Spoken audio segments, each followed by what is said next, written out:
Hello. How's it going? Is that odd moment where it's like I'm trying to time multiple things with the camera. Anyway, let's dive in a bit further about the psychological emotional blocker versus the physical emotional blocker. And again, grain of salt comes out of my experience and my own sets of research as well as exercises. But you do your own research and again, take that time for yourself. I always stress that out because you become like water. The more you piece up together, you get multiple kind of feedbacks, you get multiple kind of knowledge or different areas of knowledge. You piece it up together, you'll have a bigger or better understanding of yourself. I'm just here to add my piece and help as many as possible with these understandings and analysis of own personal situations. So, I've spoken about this before, about various kinds of emotional blockers that can occur throughout life. What I kind of revealed recently was this aspect of understanding and having a realization what was a physical emotional trauma versus the psychological emotional trauma. Ah, crap, I called it blocker, didn't I? They're blockers, they're both blockers, but it's traumas. So, as you know, hashtag Caribbean parents, that's what I had to live through. And I got both sets through that experience. Again, no resentment because it led to this point of understanding and helping a lot more people with this and just having so much more fun in life at this point. Yet, and also don't fall for the movie thing of just getting angry and resentful over some negative thing that happened. That's another little trap that kind of happens. But throughout those experiences and up until really recently, those traumas have led to various stacking up blockers because like a Tetris block, once you don't pay attention to them, they just stack up and eventually midlife crisis, you know? Or there's just an event that has you face them. So what I mean when it comes to physical emotional trauma is beatings, any kind of physical violent action received from, I won't say 0 to 9, but you know, depends. I don't want to judge if anybody's gonna, you know, do that to a 1-year-old. I don't want to judge, but it can happen. Okay, so as they say, 0 to 9, your brain's like a sponge. Okay, continuously, and all of that kind of syncs up in the subconscious. So it does not become logical. It becomes just, it's kind of like a perimeter. It kind of goes into your BIOS, per se, if you want an analogy with a computer. Or it goes into your phone's OS, into your phone's mechanics, okay? So you don't necessarily pay attention to it, but the processes are still running. When it comes to psychological traumas or psychological subconscious traumas, these are more like values, ideas, perceptions, which then eventually lead to an anchored idea or perceptual box of reality. So one of the things, and again, I'm gonna lay it on the table. No judgment towards my parents or any other parents like that. It's just laying it out so that it is understood and then changed, okay? So I really want to make sure that this is understood because at times, and I had that too, you could flip into a movie reaction of going, yo, fuck these people, these pieces of shit doing that to a kid. Don't. Because when you understand how those traumas are laid, you also understand how they're transferred. Because it's not perceived, okay?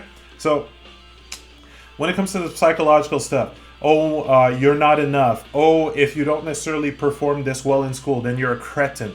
If you don't beat the competition, then you kind of suck, you know? This is the kind of repetition that often occurred in the household because school was seen as a valuable high tier. Sorry, I have to laugh now at this, but... was seen as this very valuable thing. Oh, if I had an editing, I would have just cut it. But I have to laugh at it. It has to be expressed because it's just not.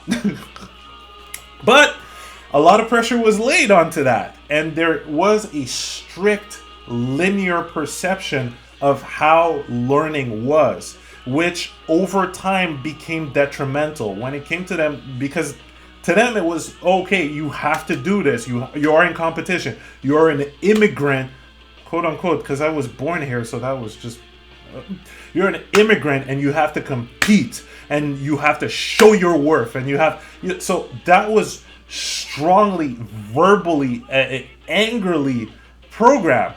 So what that created was, throughout the years, it was like, okay, well, learning has to be this tough thing, and it's got to be this competing thing, and it's got to be like strict to the rules. You got to be like exactly how the teacher says it, even though you're going to deal with multiple teachers. And at the time, it's like, wait, this person's philosophy doesn't necessarily work with that person. So I'm trying to fit into so many boxes because it's the future, it's my future. So you see, and over time, that kind of learning mechanic, even when it came to art, became a detriment, because when it comes to art, you want to free flow, you want to have that fun, take those multiple pieces and, as I always say, become like water. Picked from Bruce Lee, of course. So you can see how having that early on over the years causes various blockers in the way of perception in regards to learning. It's like perceiving learning as this strict, shitty thing for someone else's opinion to validate your worth later on in life. See what I mean? See, can you notice how you could call it toxic, but I would call it non-optimal. I would also call it limiting instead of toxic, because toxic puts fault at the other person, and you're going to start understanding why you can't just put fault at the other person if you didn't understand it already. Okay? So that's an example of a psychological trauma perpetually. I mean, if I look back at another one off the top of my head, having to fit in the community was another one, having to fit the mold or else you're considered an outcast. And you can see with the terminologies already being accepted, it's like, okay, well, if I don't fit the mold, then I'm an outcast, so I should feel bad.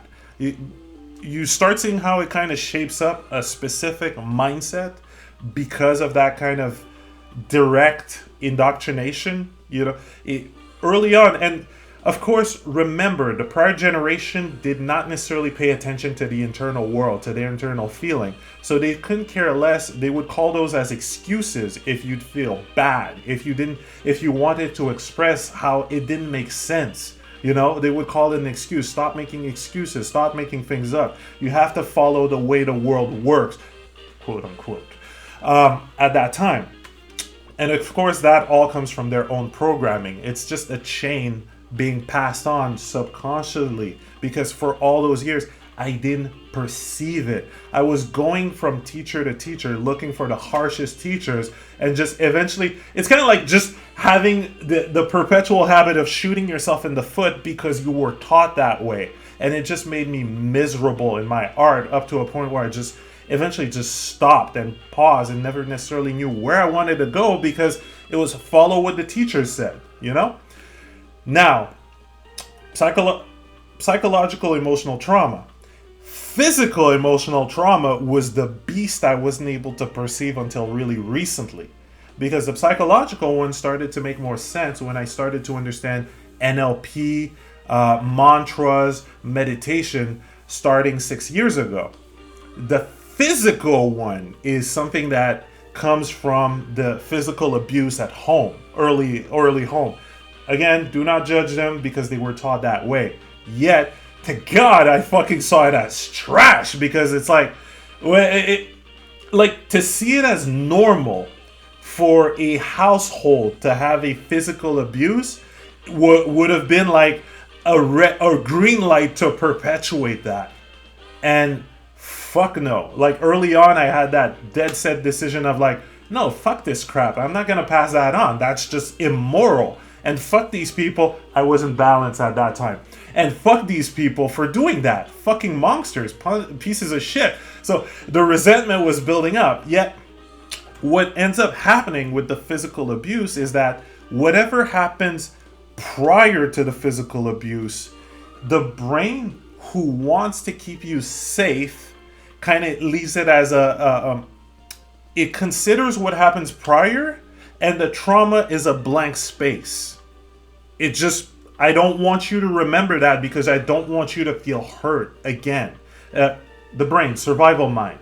So it's like, okay, don't want to feel hurt, blank. And then what happens after? So what sucks, and I'll go back to the example of the water incident that happened, where played with, what was it, 3 or 4? First time playing with the neighbors outside, first time going outside, and then their mother gives me water because she was really nice and she appreciated the fact that we were playing. And then my dad got super mad and just told me to come back inside and just smacked me. So receiving, being happy, receiving, pain. And then, so straight up nearly hit my mouth. No, but you see, like, being happy, pain. So this gets lodged into the body directly. It's as if the body mind kind of goes, okay, careful about being happy, because this could happen. And add that to the other event that happened when, you know, riding on the bike, got lost with my brother. We were scared to death because we didn't necessarily know where we were. We thought we were going to die, but we're like, yo, we're going to stick to co-op.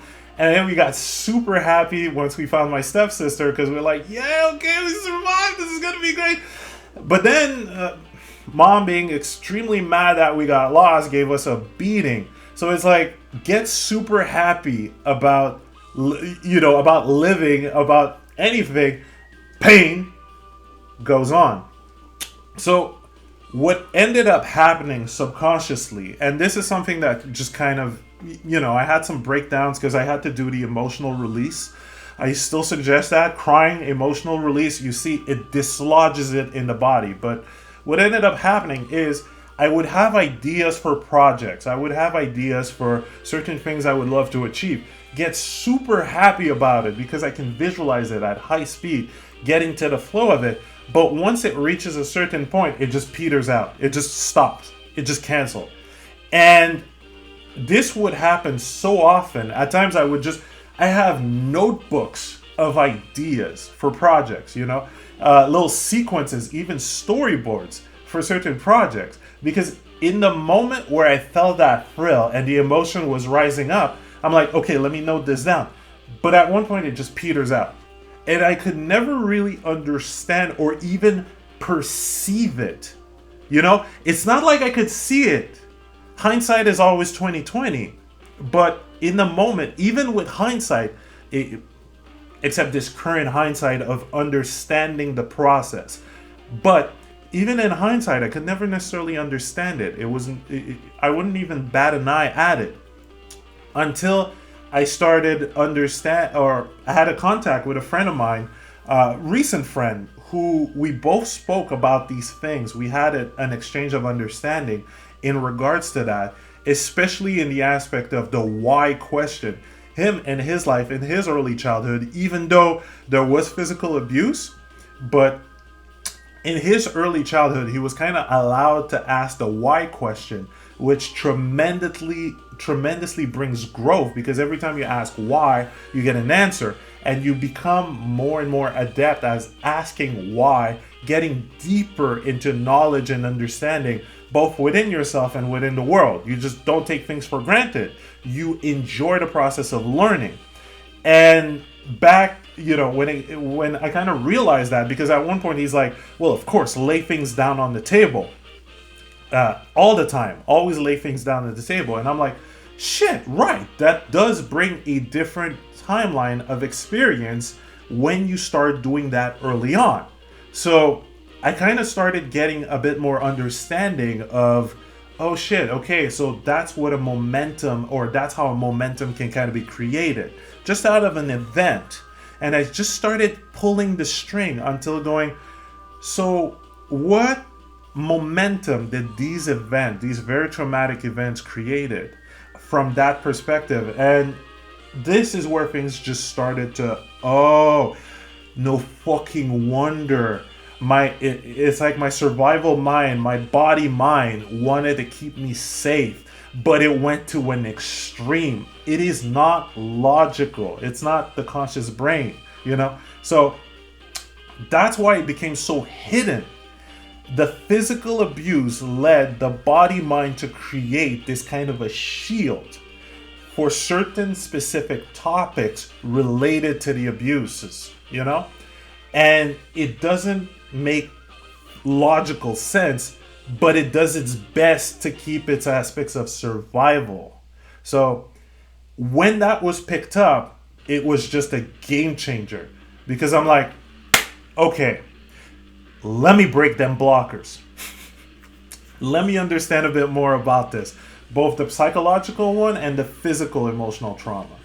And now it's like I'm feeling much more free flowing to let loose with certain ideas, to stay in the soup of my ideas. And on the art side, when it comes to the everything else, I'm just kind of like going, you know what, it'd be kind of cool to create this. It'd be kind of cool to have a trip to Japan, maybe even live there for a couple of months, you know, maybe world tour, you know, just having fun looking at the world.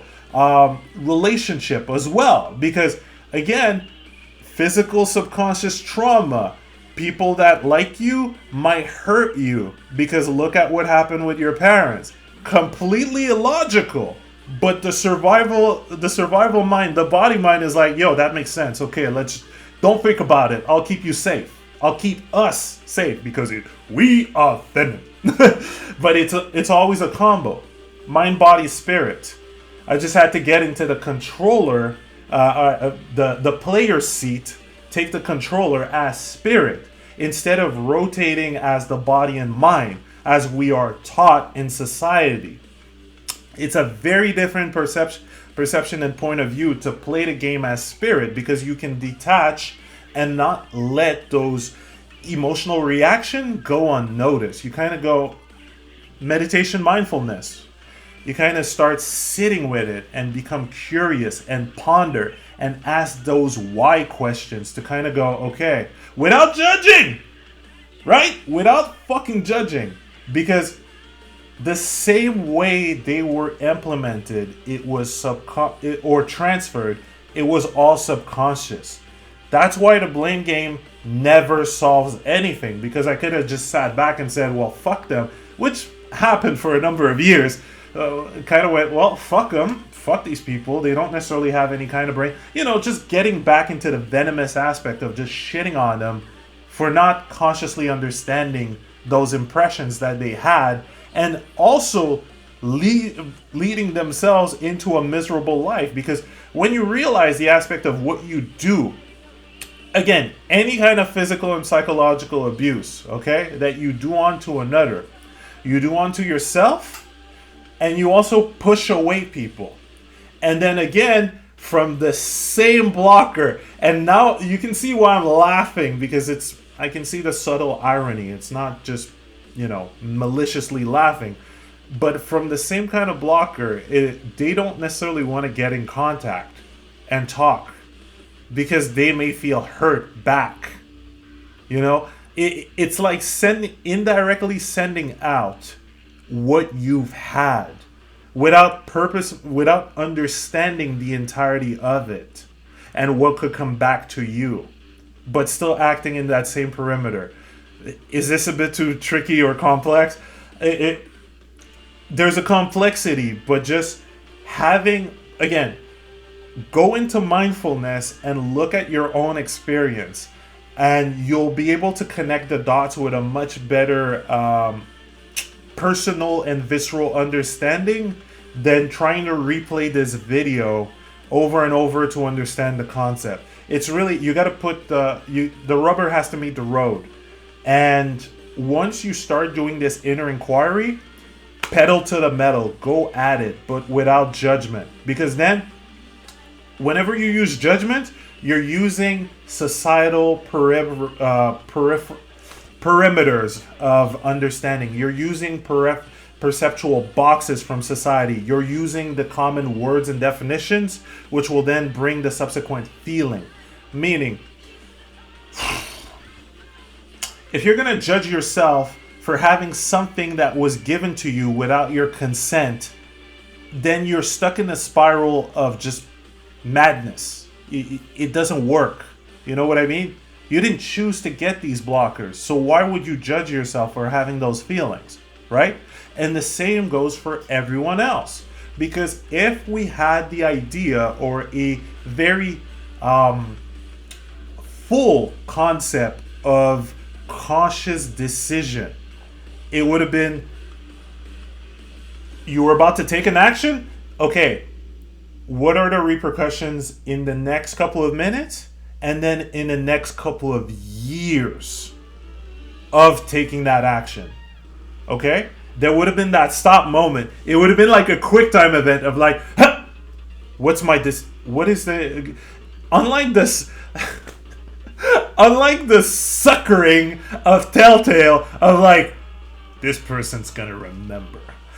And then you get suckered a couple of games later or a couple of sequence later. If you guys ever played Telltale, The Walking Dead, A Wolf Among Us, those games like that, I call those sucker decisions because they don't explain that concept. It's made for a game, but it's a bit of a sucker punch because it's like, unlike that, you would just stop, have the selection of choice, and be told, or at least have a rough ballpark conscious understanding of what repercussions would happen the next day and then the next 10 years. But it's not the common, you could say, the popular way of displaying this. It's not like they would show it in movies, and again, there's a limitation to that medium. That's why I'm not judging them. I'm just cheekfully poking at it because it's like sucker choices. Oh, you took that choice? Even in Game of Thrones, the game that they've done. Oh, you took that choice? Guess what? That bit later on, you're screwed. So, unlike that, having that conscious understanding, especially when it comes to parenting, which is why parenting is an art form. It is a dance. It is a constant evolving understanding, because 0 to 9 we're like sponges, and then without knowing we're repeating some of these perceptions that we were indoctrinated with, these ways of seeing things and ways of feeling, as well as those hidden ones. And eventually, if we're not, because hey, school, it would be great if the curriculum had a course in mindfulness, maybe. And I'm going to open up that parentheses because I'm in here to fight that shit. Maybe if people stopped treating kids like second-class citizens and finally started understanding that, hey, that kid, it's you with that starting level of conscious understanding. Okay?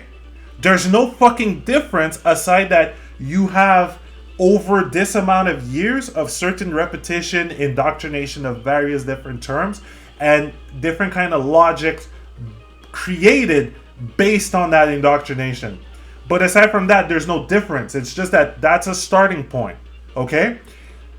When you get that, you allow yourself to try and explain as best as you can, making it fun, but not pushing it. Again, welcome to non-duality. It is a dance.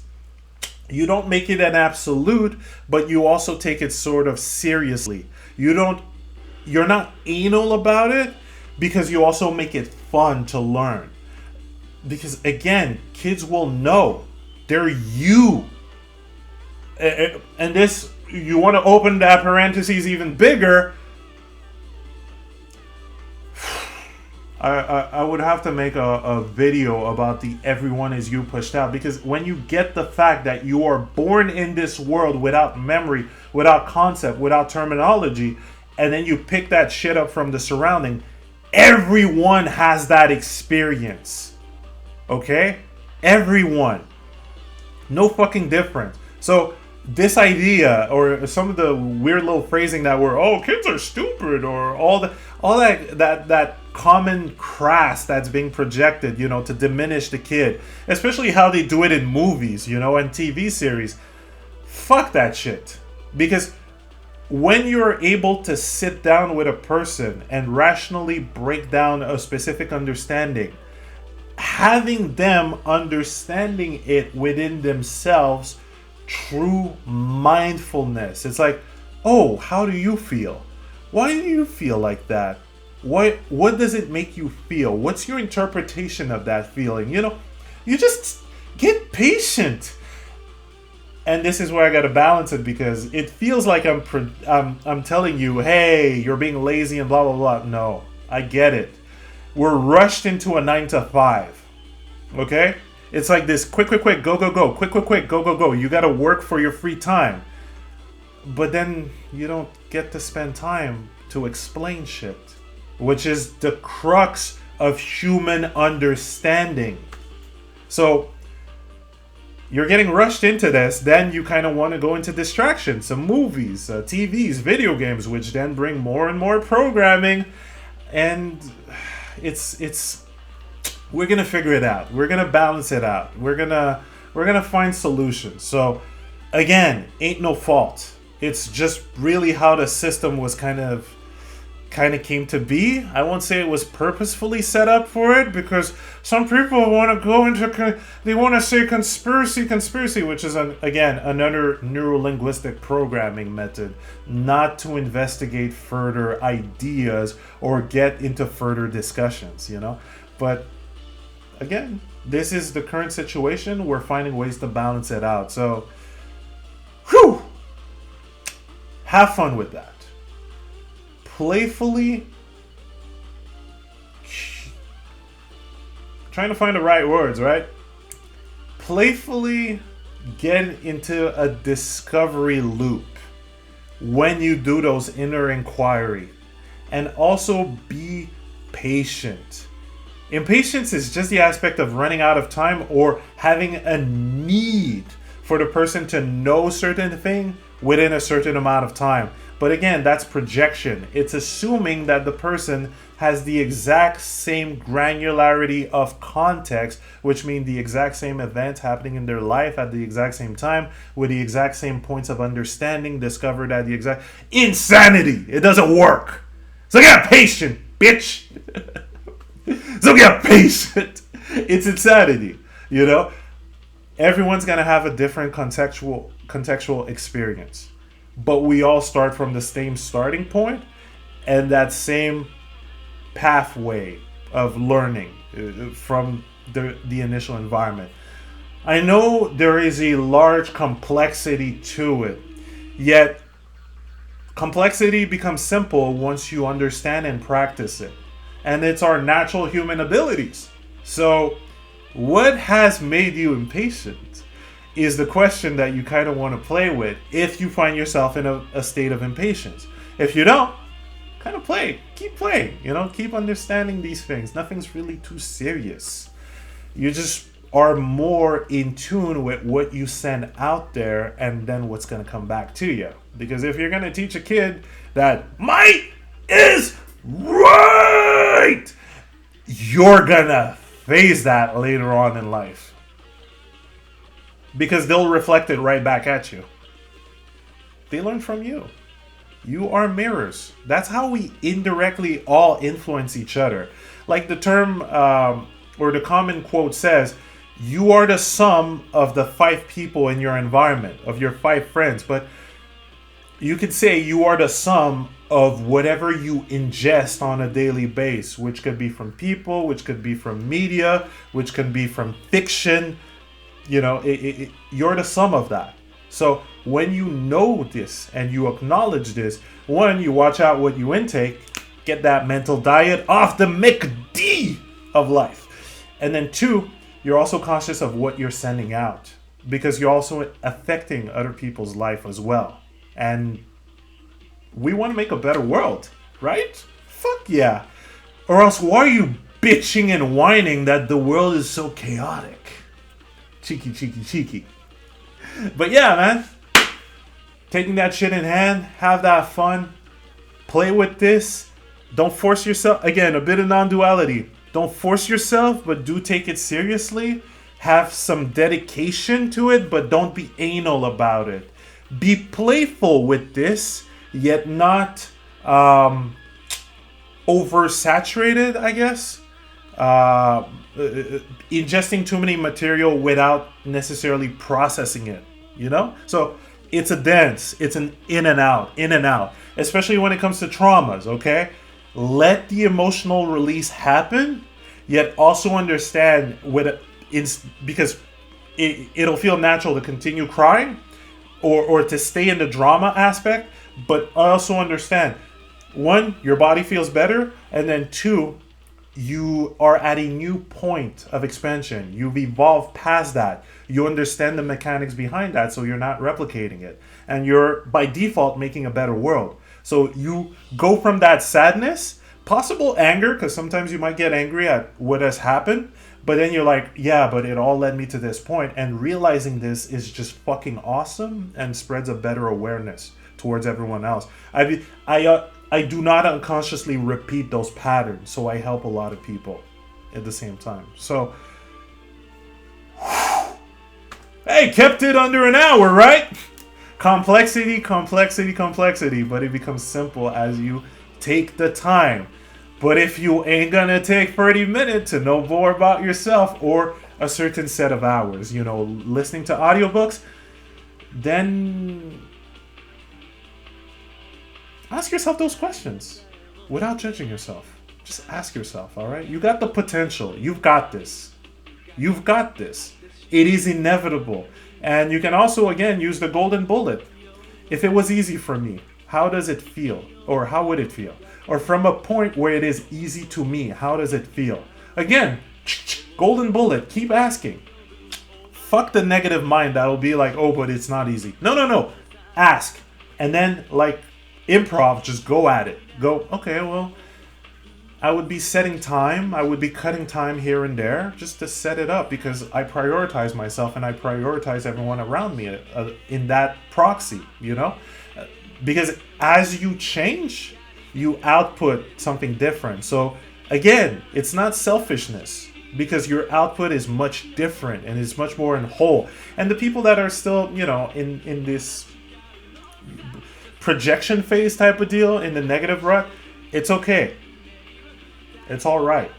You can let them be. It's taking the time and you take the decision. So anyway, thank you everyone for the questions, for the new understandings, the back and forth that occur with PMs, with the messages on Instagram.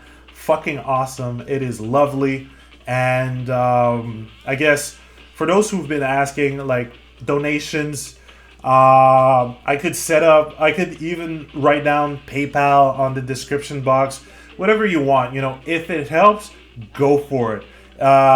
Share it with people that you might know would need this or would try to get a bit of more of an understanding or a breakdown. Share your own breakdown. Share your own experience, please.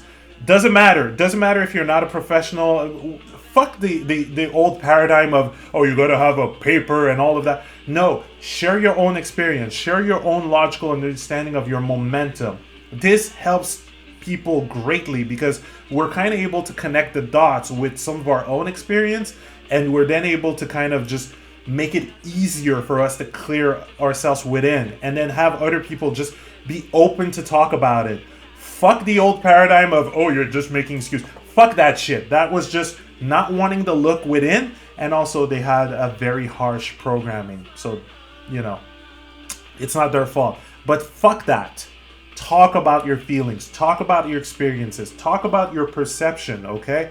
And let's get to a point of balance where we do not feel any kind of animosity or competition. It's all about unity. Again, we were only set into competition because we were taught that. We weren't born with that shit. So Come on, let's play that co-op game, push it to the next level, and your experience helps everyone else around. So feel free to talk about this. I cannot hammer this enough. I could even drag this on for a whole hour talking about that or bring that up. But you've got this. You understand this. So kick some asses. Thanks again. And let's keep on the ass kicking.